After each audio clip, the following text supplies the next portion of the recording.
Hello friends, इस video में हम लोग स्टोरी एक्सप्लेन करेंगे मूवी सतलज का। तो चलिए कहानी को शुरू करते हैं। पंजाब में एक जगह पर कुछ पुलिस वाले कुछ लोगों को रास्ते में रोककर दिन दहाड़े गोली मार देते हैं, रात दहाड़े गोली मार देते हैं और उनको सतलज नदी में फेंक देते हैं। उनके चेहरे पर कोई भी शिकन नहीं था। जसवंत सिंह कालरा अपनी पत्नी पम्मी और अपनी बच्ची के साथ रहता है। वह एक सरकारी जॉब करता है। उसको पता चलता है कि उसके दोस्त की मम्मी गायब हैं। उसके पहले उसका दोस्त भी गायब हुआ था और मार दिया गया था, इसलिए उसकी मम्मी की खोज शुरू करता है। वो पुलिस स्टेशन में रिपोर्ट लिखाई जाती है, लेकिन कुछ भी पता नहीं चलता है। उसके बाद वो अपने तरीके से खोजना शुरू करता है। अस्पताल में जाके लावारिस लाशों में खोजता है, सौदाहों पर जाता है, हर जगह खोजता है, लेकिन कोई भी पता नहीं चलता है। आखिर में अपने दोस्त सतनाम के पास जाता है। सतनाम उसको इन सब मामलों से दूर रहने के लिए कहता है। वह जाता है सौदाह में, वहां पर जाकर नाम में देखता है तो उसका नाम लावारिस लिस्ट में रहता है उसकी माँ का।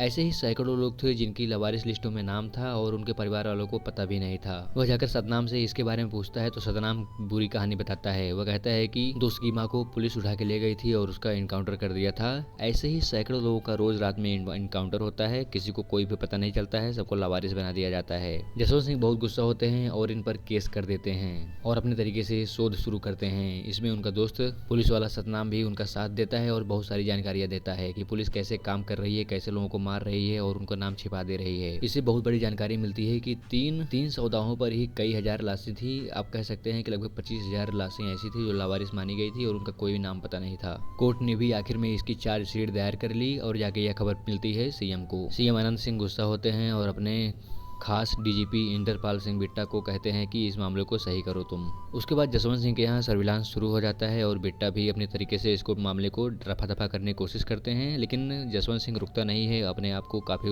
उजागर करता है। उसको कनाडा से भी बुलावा आता है कि आके अपनी बात रखें। वह कनाडा जाता है और अपनी बात अच्छे से रखते हैं। कनाडा में वाहवाही होती है तो इंडिया में इसका खबर फैलता है। दिल्ली वाले नाराज हो जाते हैं। जसवंत सिंह को जिस प्रकार से भी रोका जा सकता था, एमएलए के माध्यम से, किसी के माध्यम से उसको रोका गया, लेकिन जसवंत सिंह रुकता नहीं है। तो एमएलए कहता है कि तुम्हारी जान को खतरा भी हो सकता है। इधर एक डीएसपी सुरजीत सिंह सुग्गा को बहाल किया जाता है। वह अपने आप में ही जल्लाद था और बहुत फेमस था।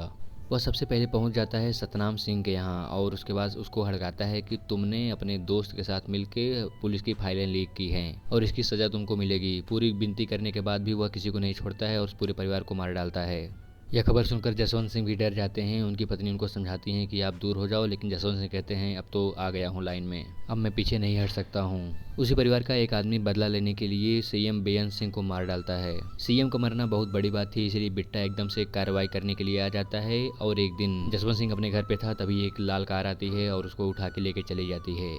जसवंत सिंह के समर्थन में लोग रैली करना शुरू कर देते हैं। यह बात कनाडा के संसद में भी होती है तो इंडिया वाले सख्ते में आ जाते हैं और सुप्रीम कोर्ट ने आदेश दिया कि जल्दी से जल्द जसवंत सिंह को खोजा जाए, लेकिन पुलिस कोई कार्रवाई नहीं कर पाती है। तो जसवंत सिंह को खोजने के लिए सीबीआई की जांच बैठा दी जाती है और सीबीआई अधिकारी समुद्र सिंह आते हैं खोजने के लिए। वो पूरी तरीके से जांच में लीन हो जाते हैं, सभी को बैठाते हैं और सबसे पूछते हैं।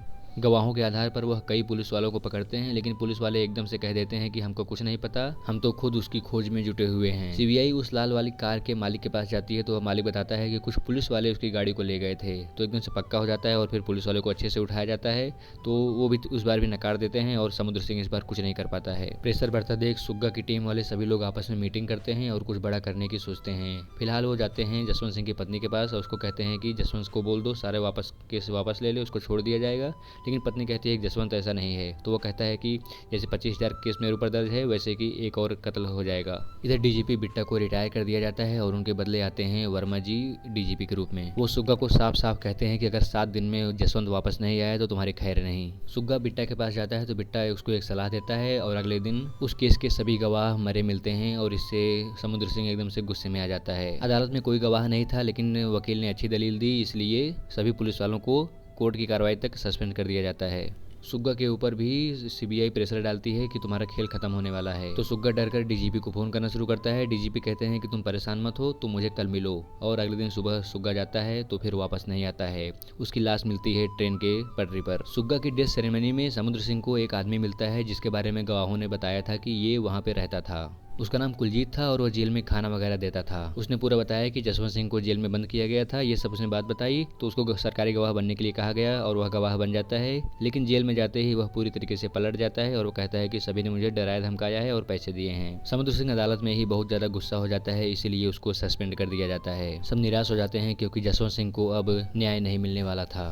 कुलजीत रात में सोया हुआ था, तभी वहाँ पर जसवंत सिंह की आत्मा आती है और उसको कहती है कि मैं बहुत तड़प रहा हूँ, मुझे न्याय चाहिए। कुलदीप को अफसोस होता है और वह अगले दिन सीबीआई में जाके कहता है कि वह अब असली गवाही देगा और उसको समुद्र सिंह ने अपने अधिकारियों से बात करके राजी कर लिया। कड़ी पहरेदारी में कुलजीत को लाया जाता है कोर्ट में और उसने फिर असली गवाही दी। उसने बताया कि हम पुलिस वालों ने जसवंत सिंह पर रेकी करना शुरू कर दिया था और एक दिन मौका मिलते ही उसको लाल कार में उठा लिया था और उसके बाद हम लोग उसको जेल में ले गए थे और कई दिन तक उसको प्रताड़ित किया था और उसको केस वापस लेने के लिए कहा गया था। वह नहीं माना तो उसके बाद उसको बहुत ज़्यादा मारा पीटा गया था। फिर उसको एक दिन बिट्टा के पास ले जाया गया था। बिट्टा बहुत गुस्सा हुआ था और उसके बाद उसको वापस लाया गया और फिर एक दिन उसको मार दिया गया, क्योंकि वह बिल्कुल कंप्रोमाइज़ नहीं करना चाहता था और पुलिस वालों की बकिया उधेड़ना चाहता था। जसवंत सिंह को मारकर उसी सतलज नदी में फेंक दिया गया था। सब बहुत दुखी हो जाते हैं। उसी के बयान के आधार पर सभी पुलिस वालों को उम्र कैद की सज़ा मिलती है, लेकिन मेन गवाही देने से पहले कुलजीत को मार दिया जाता है उसी के घर में। जसवंत सिंह की लाश कभी नहीं खोजी जा सकी और जसवंत सिंह हमेशा के लिए लापता हो गए। तो दोस्तों, ये थी सतलज मूवी की पूरी कहानी। इसके बारे में कई सारे राय हो सकते हैं। किसी को ये लगता है कि एक पहलू दिखाया गया है, दूसरा पहलू नहीं दिखाया गया। इसके बारे में हम बात नहीं करते हैं, यह एक रिव्यू का मामला है। फिलहाल के लिए यह थी स्टोरी। आप लोग बताइए कैसी लगी आपको स्टोरी।